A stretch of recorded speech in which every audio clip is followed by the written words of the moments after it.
Hello everyone, welcome back to my channel Kiran English tutorial. आज हम लोग पढ़ने वाले हैं क्लास 9th मोमेंट्स बुक का chapter 3 Iswaran the story teller. One night Mahendra woke up from his sleep. One night Mahendra woke up from his sleep and saw a dark cloudy form. He broke out into a cold sweat. Was it a ghost? क्या कह रहे हैं कि एक रात जो महेंद्र हैं वो जाग गए अपनी नींद से एंड उन्होंने देखा एक डार्क क्लाउडी फॉर्म। देखिए, क्लाउडी फॉर्म यानी कि एक साया जिसको हम बोलते हैं, अंधेरा साया। He broke out into cold sweat. उनको क्या हो गया? एकदम से ठंडे पसीना पसीना हो गए बिल्कुल। Was it a ghost? क्या उन्होंने घोस्ट देखा था? घोस्ट यानी भूत। क्या उन्होंने भूत देखा था? ये ईश्वरन स्टोरी टेलर हैं जो स्टोरी सुना रहे हैं। हम स्टोरी पढ़ रहे हैं, देखते हैं क्या होता है इनकी स्टोरी में। The story was narrated to Ganesh by a young man, Mahendra by name. ये जो स्टोरी है आज की, ये किसको सुनाई जा रही है? ये सुनाई जा रही है गणेश को। किसके द्वारा? एक यंग मैन जिसका नाम है महेंद्र, जिसको नाम से जानते हैं, ठीक है। He was a junior supervisor in a firm. कौन है junior supervisor? Mahendra. which offered on hire supervisors at various types of construction sites. उसको रखा गया है एज अ सुपरवाइज़र कि वो अलग अलग कंस्ट्रक्शन साइट पर जाए और अपना क्या करता है? सुपरवाइजर्स का काम क्या रहता है? निगरानी रखना है ना, कि काम सही से चल रहा है या नहीं। तो उसको अलग अलग साइट्स पे जाना रहता था निगरानी रखने के लिए, जैसे कि फैक्ट्रीज, ब्रिजेस, साइट्स जैसे कि फैक्ट्री हो गई, ब्रिज हो गए, डैम्स हो गए और इसी तरह की और साइटों पे। Mahindra's job was to keep an eye on the activities at the work site. Mahindra का काम क्या था? महिंद्रा का काम यही था कि उन साइटों पर जाके, यानी जहाँ जहाँ वो काम कर रहा है, उन साइटों पर मजदूर सही से काम कर रहे हैं नहीं करना, उस पर नज़र रखना। He had to keep moving from place to place every now and then as ordered by his head office. जैसा कि उसे अपने हेड ऑफिस से ऑर्डर मिलते थे, तो एक जगह से दूसरी जगह पर कभी आज कभी कल अलग अलग जगहों पर जाता रहता था। From a coal mining area to a railway bridge construction site. कभी कोल माइनिंग एरिया पे नज़र रखता है। कोल माइनिंग क्या होता है? खदान, कोयले की खदान पर नज़र रखता है। तो कभी रेलवे ब्रिज के कंस्ट्रक्शन पर। रेलवे ब्रिज का कंस्ट्रक्शन है जो रेलवे का जो ऊपर ब्रिज बनता है, पुल बनता है, उसका कंस्ट्रक्शन हो रहा हो, मतलब काम चल रहा हो, तो उसकी साइड पे जाता था। From there after a few months to a chemical plant. और उसके बाद फिर कुछ महीने के लिए वो किसी केमिकल प्लांट पे चला जाता था। केमिकल प्लांट यानी कि कोई फैक्ट्री है जहाँ पर केमिकल तैयार होता है, ठीक है। Which was coming up somewhere. तो वो क्या कह रहे हैं कि हाँ, उसे बार बार अलग अलग जगहों पर, समवेयर यानी फिर उसके बाद कहीं और जाना पड़ता है। He was a bachelor. वो कौन है? महेंद्र क्या है? महेंद्र बैचलर है। देखिए, बैचलर किसको बोलते हैं? जिसकी शादी नहीं हुई होती है, यानी वो अभी कुंवारा है। His needs were simple. उसकी ज़रूरतें बहुत सिंपल हैं। And he was able to adjust himself to all kind of odd conditions. और वो इतना काबिल है कि वो जितनी भी विपरीत परिस्थितियाँ आती हैं, वो अपने आप को ढाल लेता है। Whether it was an ill equipped circuit house. चाहे उसे रहने के लिए कोई भी कम सामान वाला सर्किट हाउस दे दिया जाए, या makes a shift canvas tent, या उसे कोई टेंट लगा के रहना पड़ता है, या middle of a stone query, या फिर पत्थरों के बीच में ही उसे अपना घर बना के रहना पड़ता था। बट लेकिन one asset he had was his cook. लेकिन उसकी एक जायदाद अपन बोलें, वो थी उसकी कुक, ईश्वरन। कौन था उसका कुक? ईश्वरन। ईश्वरन उसके लिए खाना बनाता था। The cook was quite attached to Mahendra. जो कुक था ना, वो महेंद्र से बहुत ज़्यादा क्या था? अटैच्ड था, यानी महेंद्र से बहुत अटैच्ड बोलना मतलब बहुत कनेक्टेड था, उसका बहुत करीबी था। And followed him uncomplainingly wherever he was posted. जहाँ जहाँ महेंद्र की पोस्टिंग होती थी, वो बिना कंप्लेंट किए उसके साथ चल देता था। कौन? ईश्वरन। ईश्वरन कौन है? उसका महेंद्र का कुक, खाना बनाने वाला। ही कुक्ड फॉर महेंद्र। वो महेंद्र के लिए खाना बनाता। Washed his clothes. उसके कपड़े धोता। And chatted away with his master at night. और रात में अपने मास्टर यानी कि महेंद्र के साथ वो बातें करता। He could weave out endless stories and anecdotes on varied subject. वो क्या कर सकता? उसमें एक काबिलियत थी कि वो अलग अलग सब्जेक्ट्स पर स्टोरी बना सकता था। किसी भी सब्जेक्ट पे वो नई नई स्टोरियां बना लेता था। Ishwaran also had an amazing capacity to produce vegetables and cooking ingredients seemingly out of nowhere in the middle of a desolate landscape with no shops visible for miles around. देखिए क्या कह रहे हैं वो कि ईश्वरन में एक और बहुत अच्छी कैपेसिटी थी, काबिलियत थी। वो क्या थी कि वो चाहे कैसी भी जगह पर ये चला जाए महेंद्र, चाहे जैसी भी इसको साइट मिली हो, वो वहाँ पर भी ना बढ़िया से बढ़िया खाने के इंग्रेडिएंट ढूँढ लेता था। चाहे जितनी भी डिसोलेट लैंडस्केप, डिसोलेट यानी बाज़ार वगैरह से दूर, है ना? जहाँ पर रहने वाले लोगों की कॉलोनी ना हो, सब्जियाँ ना मिलती हों, तो ऐसी जगह पर भी वो आराम से क्या कर लेता, जहाँ शॉप्स ना हो, दुकानें ना हो, वहाँ पर भी वो क्या कर लेता था, खाने का इंतज़ाम कर लेता था। He would miraculously conjure up the most delicious dishes made with fresh vegetables within an hour of arriving at the zinc sheet shelter at the new workplace. अभी क्या है, वो एक नए काम की जगह पर गए हैं, नई साइट पे गए हैं। वहाँ पर क्या है, उनकी जिंक सीट लगी हुई, मतलब जिंक शीट का शेल्टर है। तो जिंक शीट के शेल्टर पर मान सकते हैं जो टीन शेड होती है ना, ऐसी एक जगह है, वहाँ पर ये लोग रहते हैं और वहाँ पर भी उसने बढ़िया शानदार डिलीशियस टेस्टी खाना बनाया। Mahendra would be up early in the morning, Mahendra को सुबह जल्दी उठना था। And leave for work after breakfast, और नाश्ता करने के बाद फिर उसे काम पे जाना था। Carrying some prepared food with him, और कुछ बना हुआ खाना भी अपने साथ ले जाना था। मीनवाइल इसी दौरान Iswaran would tidy up the shed, Iswaran क्या कर लेता था, कमरे को साफ कर लेता था, उस शेड को जहाँ वो रह रहे हैं। वॉश क्लॉथ्स, कपड़े धो लेता था। And have a leisurely bath, और फिर थकार के नहा लेता था बढ़िया। Pouring several buckets of water over his head, अपने सर पे कई सारी बाल्टियां पटक के नहा लेता था। मटरिंग अ प्रेयर, एक प्रेयर वो हमेशा अपने जुबान पे बड़बड़ाता रहता था, मतलब उसके मुंह पे हमेशा एक प्रेयर, एक भगवान के लिए प्रार्थना चलती रहती थी। It would be lunch time by then, और फिर उसके बाद लंच का समय हो जाता था। आफ्टर ईटिंग, खाने के बाद he would read for a while, कुछ देर वो पढ़ता था। बिफोर डोजिंग ऑफ, जब तक कि उस नींद ना आ जाए उसे तब तक वो पढ़ता था। And the book was usually some popular Tamil thriller running to hundreds of pages. और जो बुक होती थी ना जिनको वो पढ़ता था, वो ज़्यादातर कैसी होती थी, थ्रिलर वाली, यानी डर वाली होती थी। करीब 100 पेजेस की बुक होती थी। Its imaginative descriptions and narrative flourishes would hold Ishwar and thrall. वो क्या कह रहे हैं, उन उन किताबों की जो इमेजिनेटिव डिस्क्रिप्शन होती थी, इमेजिनेटिव डिस्क्रिप्शन का मतलब क्या है कि अपनी कल्पनाओं के जो उसमें अपनी कल्पनाओं को जिस तरीके से डिस्क्राइब किया रहता था ना, वर्णन किया रहता था, वो उसको क्या करते थे, उसको पकड़ के रखते थे ईश्वरन को, मतलब ईश्वरन खो जाता था उन कहानियों में। His own descriptions were greatly influenced by the Tamil authors that he read. वो उसके खुद के भी जो डिस्क्रिप्शंस होते थे ना, वो ज़्यादातर किससे इन्फ्लुएंस्ड होते थे, इन्फ्लुएंस्ड होना मतलब प्रभावित रहना।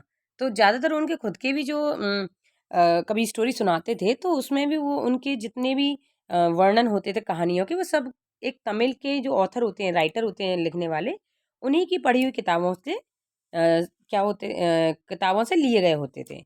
When he was narrating even the smallest of incident, अगर वो छोटे से छोटा इंसिडेंट भी अगर नरेट करता था, नरेट करना मतलब सुनाना, छोटे से छोटा इंसिडेंट भी सुनाता था, तो he would try to work in suspense, तो वो कोशिश करता था कि छोटा सा छोटा बात भी वो ना सस्पेंस में सुनाए।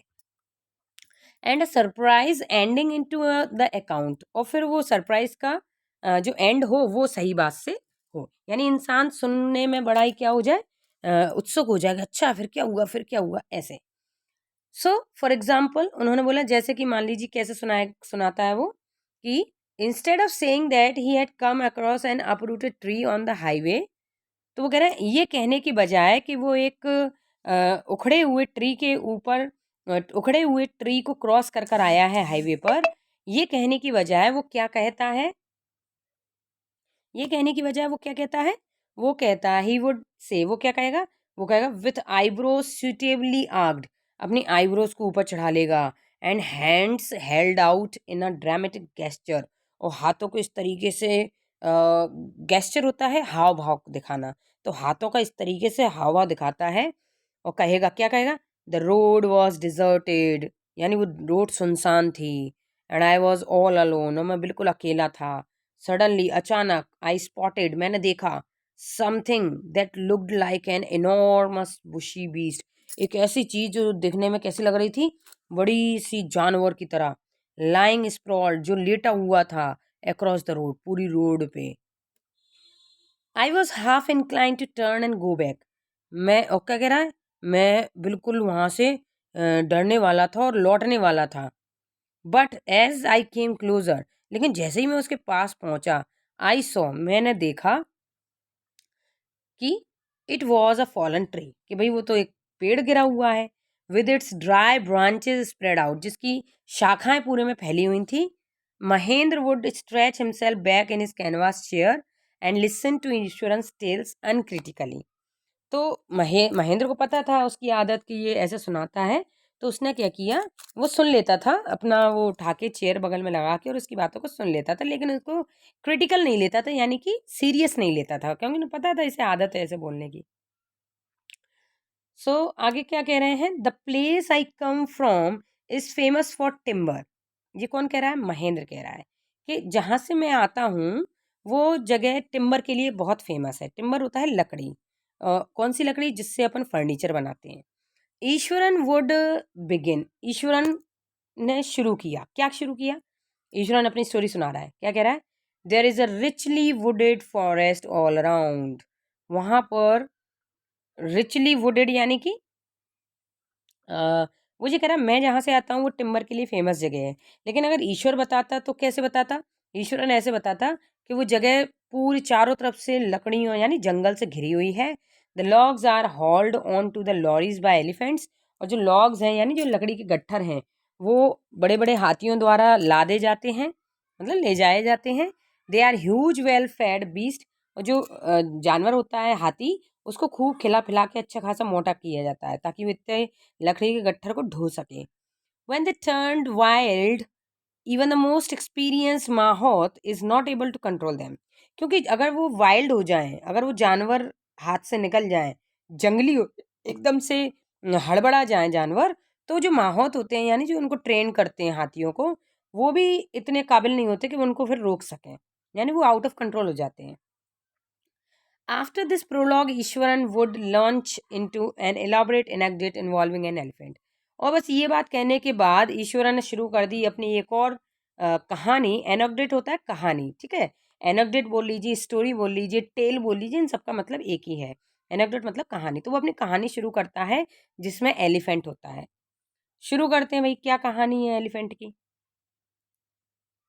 तो क्या कह रहा है वो, वन डे, एक दिन, अ टस्कर, टस्कर होता है जो लकड़ियाँ ले जाते हैं इधर से उधर, हिंदी में तस्कर कहते हैं, यानी जो इलीगली लकड़ियों को कटवाते हैं, जंगलों को काट रहे हैं, उनको टस्कर कहते हैं।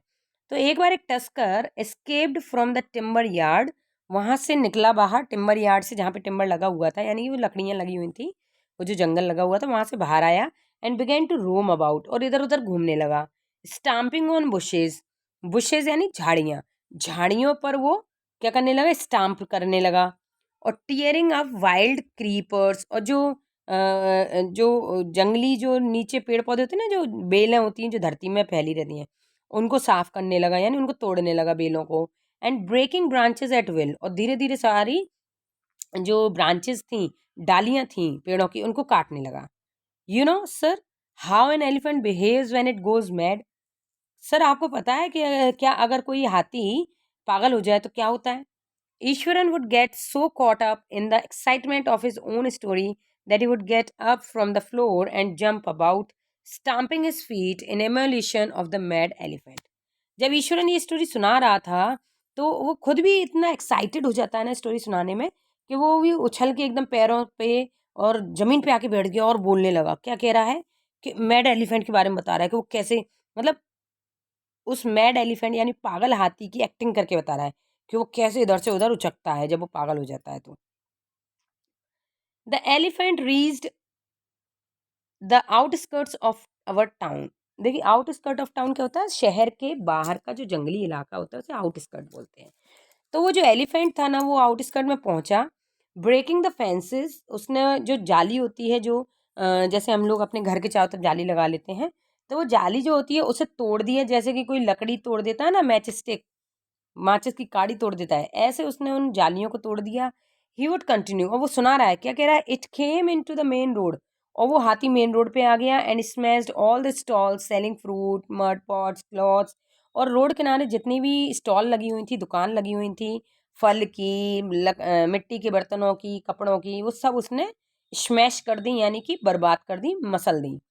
People ran helter skelter in panic, लोग वाग इधर से उधर भाग रहे हैं डर के मारे। The elephant now entered a school ground, अब एलिफेंट कहाँ घुस गया है, एक विद्यालय यानी स्कूल के ग्राउंड में घुस गया है।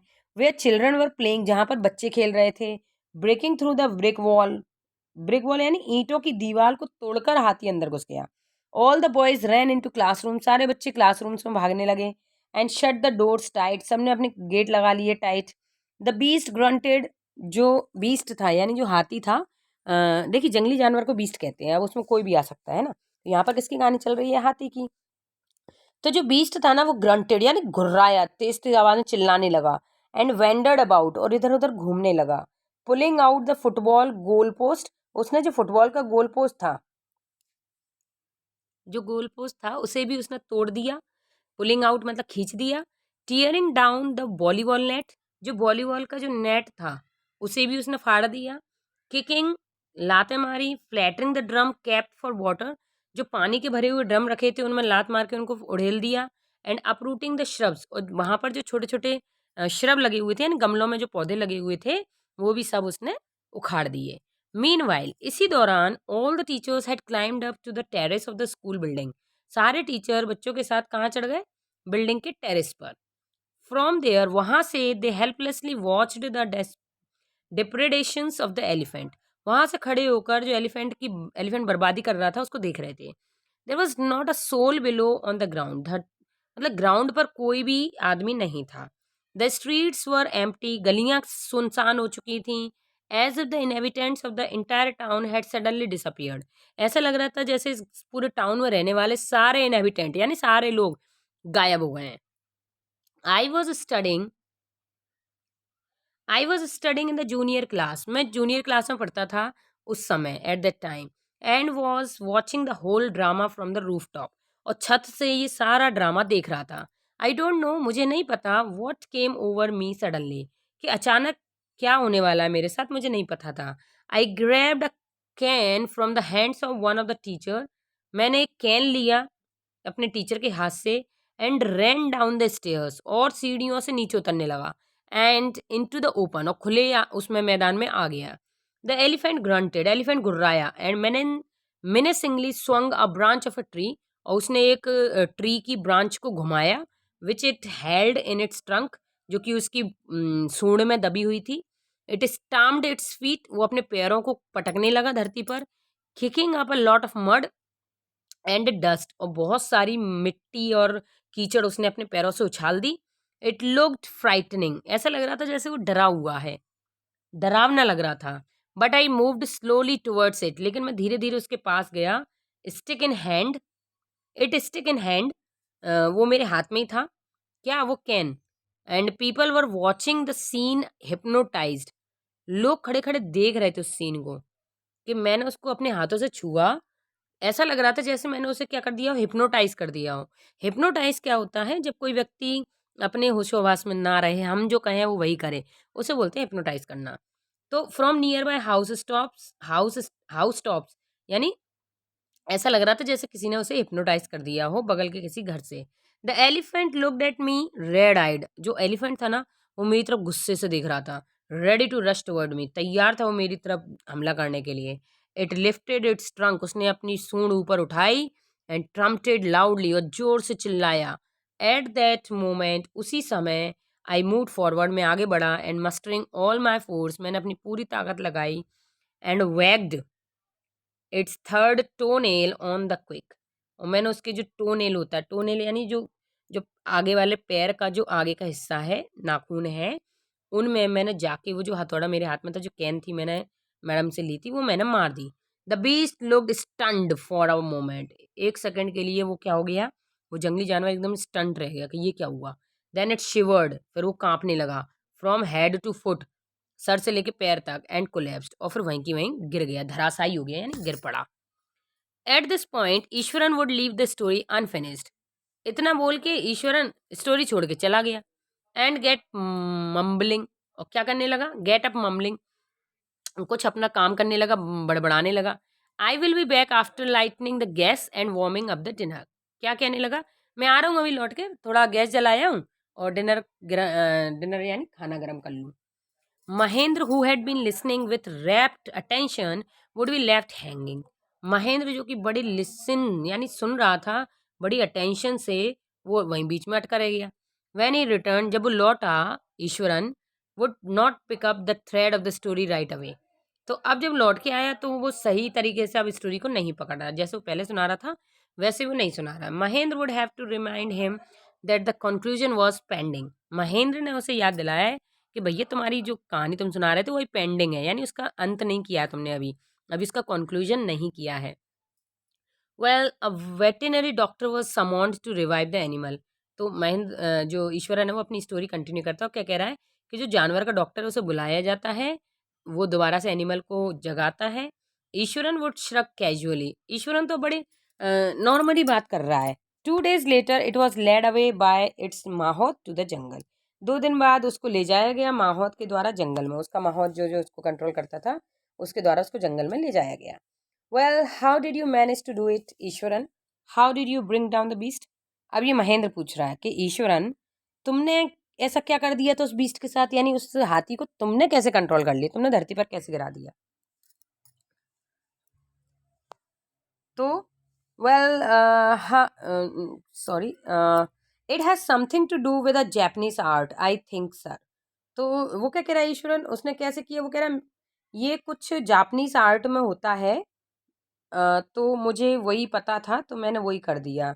आई थिंक मुझे लगता है सर कराटे और जू जित्सु इट इज़ कॉल्ड, शायद इसे कराटे या जू जित्सु कहते हैं। I had read about it somewhere, मैंने कहीं पढ़ा था इसके बारे में। It temporarily paralyses the nervous system, you see. इससे क्या होता है, नर्वस सिस्टम थोड़ी देर के लिए पैरालाइज्ड हो जाता है, यानी सुन्न पड़ जाता है nervous system. Not a day passed without Eswaran recounting some story packed with adventure, horror and suspense. वो कह रहा है कि कोई एक दिन नहीं बीतता था जब ईश्वरन कोई नई कहानी एडवेंचर के साथ, बड़े हॉरर के साथ, सस्पेंस के साथ ना सुनाता हो। Whether the story was credible और नॉट, चाहे वो स्टोरी विश्वास करने लायक हो चाहे ना हो। Mahendra enjoyed listening to it, Mahendra को बड़ा मजा आता था उसकी कहानी सुनने में, because of the inimitable way in which it was told. क्यों मजा आता था, क्योंकि वो ना इमिटेट करके बताता था, यानी कि एक्टिंग कर करके बताता था, इसलिए वो उसको मजा आता था सुनने में। Iswaran seemed to more than make up for the absence of TV in Mahendra's living quarters. ऐसा लगता है जैसे ईश्वरन टीवी की कमी को पूरा करता है महेंद्र के क्वार्टर में, यानी महेंद्र जहाँ रहता है वहां पर टीवी तो नहीं होती है, हर जगह थोड़ी ना टीवी ले जाता फिरेगा, तो टीवी की कमी को ईश्वरन पूरा कर देता है। One morning when Mahendra was having breakfast, Eswaran asked, एक सुबह जब महेंद्र खाना खा रहा, ब्रेकफास्ट कर रहा था, नाश्ता कर रहा था, तो ईश्वरन ने पूछा, can I make something special for dinner tonight sir? क्या आज मैं डिनर के लिए कुछ स्पेशल बना लूँ sir? After all today is an auspicious day, क्योंकि आज बहुत ही इंपॉर्टेंट डे है। According to tradition we prepare various delicacies to feed the spirits of our ancestors today sir. हमारे ट्रेडिशन के अकॉर्डिंग, यानी हमारे जो ट्रेडिशन मतलब क्या कहूँ मैं आपसे, याद नहीं आ रहा है मेरे मुंह पे, जो हमारी प्रथाएं होती हैं, है ना, पुरानी प्रथा, तो हमारी प्रथा के अनुसार, हमारे ट्रेडिशन के अनुसार आज हमारे एंसेस्टर्स को कुछ अच्छा खिलाया जाता है। यानी ऐसे मान लीजिए कि अपने अपन लोगों के यहाँ पे क्या होता है कि जो कड़वे दिन आते हैं जिनको कनागत बोलते हैं, उनमें अपन लोग भी अपने दादा दादी का दिन होता है तो उस दिन कुछ अच्छा बनाते हैं और उनको भोग लगाते हैं। तो ऐसे ही इसके साथ है। That night Mahendra enjoyed the most delicious dinner and complimented Eswaran on his culinary skills. उस रात महेंद्र ने बहुत शानदार टेस्टी खाना खाया अलग अलग, और उसकी इस खाने की स्किल को क्या किया, तारीफ भी की कि तुम बहुत अच्छा खाना बनाते हो, तो उसकी तारीफ करी उसने। He seemed very pleased but unexpectedly launched into a most garish account involving the super. तो क्या हुआ कि उसे ऐसा लगता था, ही सीम्ड वेरी प्लीज्ड, वो बहुत खुश नजर आ रहा था, लेकिन बट अनएक्सपेक्टेडली, अनएक्सपेक्टेडली यानी कि जिसकी अपन ने आशा ना की हो, launched into a most garish account involving the supernatural. वो एकदम से शुरू हो जाता है स्टोरी सुनाना, और कौन सी स्टोरी सुनाना? जिसमें सुपरनेचुरल बातें हैं, यानी कि जादू, यानी कि भूत प्रेत की बातें हो ना, वो बातें वो करना शुरू हो जाता है। You know, sir, this entire factory area we are occupying was once a burial ground। कि इस फैक्ट्री एरिया में जहाँ पर हम रह रहे हैं अभी, ये कभी पुराने समय में ब्यूरियल ग्राउंड हुआ करता था। ब्यूरियल ग्राउंड यानी जहाँ पर गाड़े जाते थे, यानी क्या कहते हैं उसको, मुर्दा घर, है ना, जहाँ पे उनको शमशान घाट है ना, जहाँ पे शमशान उनको गाड़ा जाता था मुर्दों को। ही स्टार्टेड, और उसने बताना शुरू किया। Mahendra was jogged out of the pleasant reverie he had drifted into the after the satisfying meal. Mahendra तो भैया एकदम से चौंक गया, कप गया कि यार अभियाल, तो तूने इतना अच्छा खाना बनाया, सेटिस्फाइंग मील, है ना, बड़ा संतुष्ट होके खाना खाया, और तूने एकदम से मुझे एक कौन सा सपना सुना दिया, मतलब कैसा डरावना सीन सुना दिया। I knew on the first day itself when I saw a human school lying on the path. मुझे पता था, क्यों मुझे कैसे पता चला? जब मैंने पहली बार रास्ते में एक आदमी का ढांचा देखा, किसका? सर का, स्कल, खोपड़ी का ढांचा देखा रास्ते में।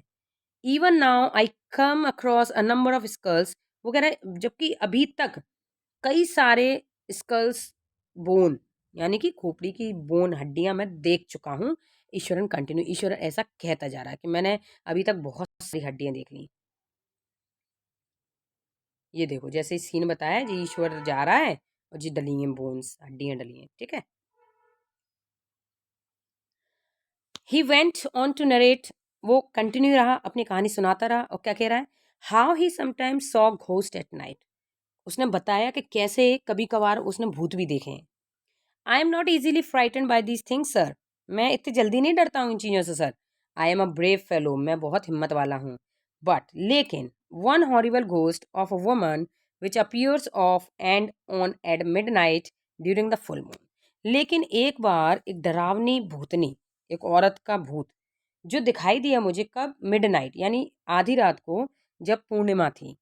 इट इज़ एन अगली क्रिएचर, बहुत बदसूरत लग रही थी, विथ मैटेड हेयर, उसके बाल बिल्कुल बिखरे हुए, एंड अ श्रिवल्ड फेस, ऐसा फेस कैसा था? श्रीवल्ड, यानी सुकड़ा हुआ, बिल्कुल झुर्रियाँ वाला face, like a skeleton holding a foetus on its arms. ऐसा लग रहा था जैसे कि कोई हड्डी का ढांचा, कोई फीटस होता है जो बच्चे का वॉर्म होता है ना पेट में अंदर, वो मतलब बच्चे का वॉर्म, यानी जो छोटा बच्चा होता है पेट के अंदर, उसको एज इट इज निकाल लो, वो फीटस होता है। तो ऐसा लग रहा था जैसे कोई फीटस हाथ में लिए हो, यानी खून से लथपथ कोई चीज़ हाथ में लिए हो, ऐसा लग रहा था।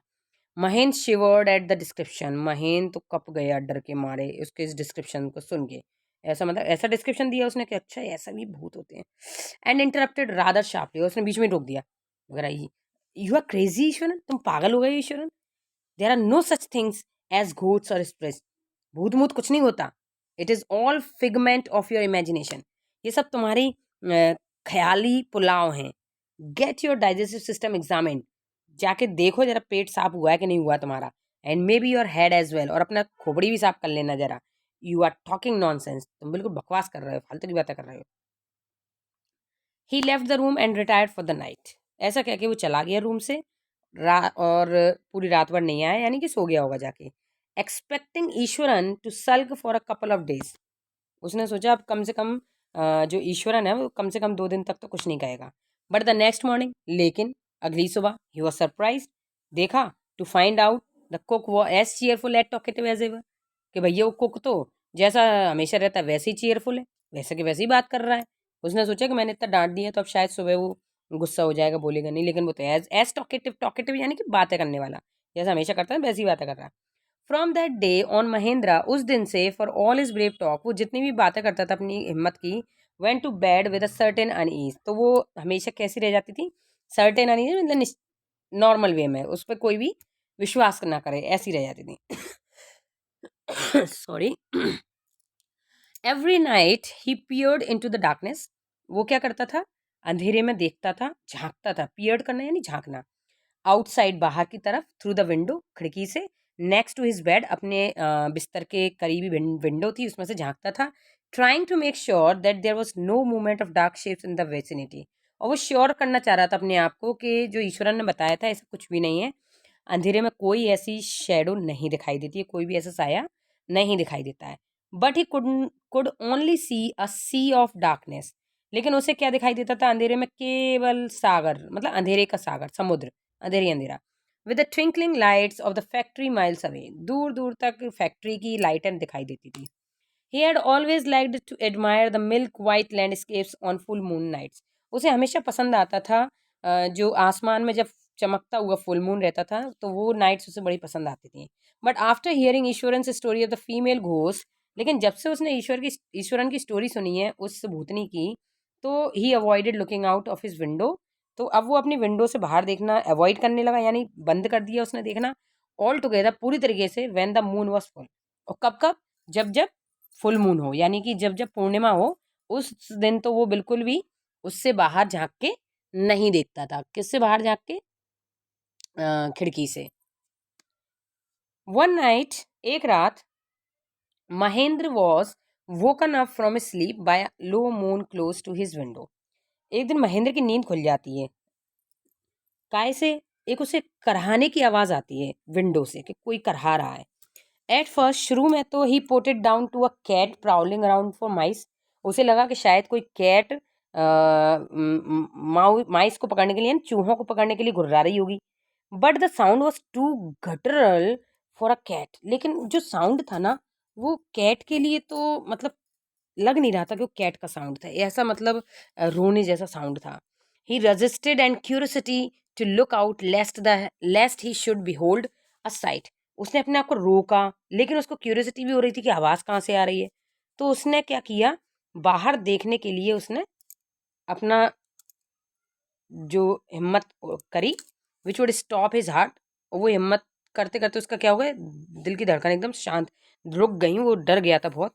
But the wailing became louder, लेकिन जो वेलिंग थी ना, मतलब जो जो रोने की आवाज़ आ रही थी, करहाने की जो आवाज़ आ रही थी, वो तेज़ होती जा रही थी। एंड लेस फिलाइन, और धीरे धीरे कैसी हो रही थी, मतलब फीलिंग नहीं थी उसमें, फिर धीरे धीरे और तीखी होती जा रही थी। He could not resist the temptation any more. अब वो रोक नहीं पाया अपने आप को देखने के लिए कि ये कौन कर रहा है। Lowering himself to the level of the window sill, he looked, उसने अपने आप को झुका, वो विंडो की सिल, जो विंडो में जो खिड़की रहती कांच की, उससे उसने झांकने की कोशिश की। आउट, बाहर देखा, at the white sheet of moonlight outside, बाहर जो मूनलाइट पड़ रही थी उस पे शीट पर, मतलब जो और भी टीन शेडें पड़ी हुई थी उन पर मूनलाइट पड़ रही थी, उसको बाहर देखा। देयर, नॉट टू फार, ज़्यादा दूर नहीं, was a dark cloudy form clutching a bundle. उसे एक कैसा नजर आया?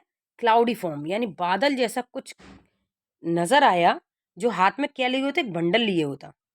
Mahendra broke into a cold sweat, Mahendra को एकदम से पसीना आ गया। एंड फेल बैक, और पीछे अपने पिल्लों पर, बिस्तर पे जाके गिर गया। पेंटिंग, हाँफ रहा है। As he gradually recovered from the ghastly experience, he began to reason with himself. जैसे ही उसे लगा कि अरे उसने तो कोई घोस्ट यानी कोई भूत देख लिया है, वो अपने आप को संभाल रहा है। And finally concluded that it must have been some sort of auto suggestion, some trick that has been subconscious had played on him. और वो अपने आप को समझा रहा है। क्या समझा रहा है? कि नहीं, तुम्हारे दिमाग में वो बातें बैठी हुई हैं जो ईश्वरन ने सुनाई थी, और वही बातें क्या कर रही हैं, तुम्हारे एक इमेजिनेशन बना रही हैं तुम्हारे मन में, तुम्हारी आंखों के सामने इमेजिनेशन बना के लाए हैं, ऐसा कुछ भी नहीं है। By the time he had got up in the morning, उस दिन वो फिर वो उठा सुबह मॉर्निंग में, हैड अ बाथ, उसने नहाया, and come out to have his breakfast, और बाहर आया नाश्ते के लिए। The horror of the previous night, जो रात में उसके साथ हुआ था, had faded from his memory, वो भूल चुका था, अपने मतलब याददाश्त से बाहर चला गया था। Eswaran greeted him at the door with his lunch packet, Eswaran आया, उसने अपना लंच निकाला, लंच मतलब जो देता है उसे रोज खाने के लिए, वो टिफिन दे दिया और उसका बैग दे दिया।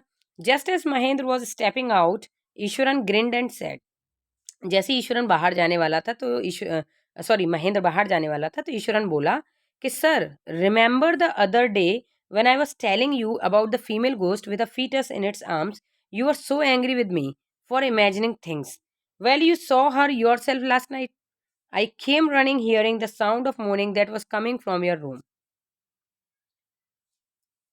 अब देखिए जिस सीन कितना खतरनाक है, क्या कह रहा है वो, कि सर, जिस दिन मैं आपको उस फीमेल भूत की जो कहानी सुना रहा था, तो उस दिन आपने मुझे डांट दिया था और अब कल आपने खुद उसको देख लिया था, क्योंकि मैं भी उस कहानी की आवाज़ सुनकर आपके कमरे में आया था देखने के लिए और आपने भी उसको देख लिया था। A chill went down Mahendra spine. ऐसा सुन के तो महेंद्र के पसीने ऊपर से नीचे तक महेंद्र हिल गया, कँप गया। इसको कैसे पता चला? He did not wait for Ishwaran to complete his sentence. उसने इंतजार नहीं करा ईश्वरन को अपना वाक्य पूरा करने का। He hurried away to his office. वो अपने ऑफिस के लिए दौड़ पड़ा and handed in his papers. अपने हाथ में पेपर लिए हुए था। Resolving to leave the haunted place the very next day. उसने तुरंत वहाँ पे रिजाइन वाला लेटर लिखा कि भैया मैं यहाँ नहीं रुकूंगा, अब तो मैं इस हॉन्टेड, इस डरावनी जगह से बाहर जाऊंगा, भागूंगा, मतलब मैं नहीं रहूंगा यहाँ पे। Now story is end. R K Laxman इसके राइटर हैं, Ishwaran the story teller. I think आप लोगों को एक्सप्लेनेशन अच्छा लगा होगा। अगर आप लोग मेरे चैनल पर नए हैं तो चैनल को सब्सक्राइब कर लें, बेल आइकन दबा दें ताकि मेरे आने वाली चैनल वीडियोस की नोटिफिकेशन आपको मिलती रहे। और अगर आपको वीडियो अच्छी लगी हो, एक्सप्लेनेशन अच्छा लगा हो, तो लाइक ज़रूर करें, कमेंट करें, अपने दोस्तों के साथ शेयर करें। मिलते हैं अगले वीडियो में, तब तक के लिए bye bye and take care.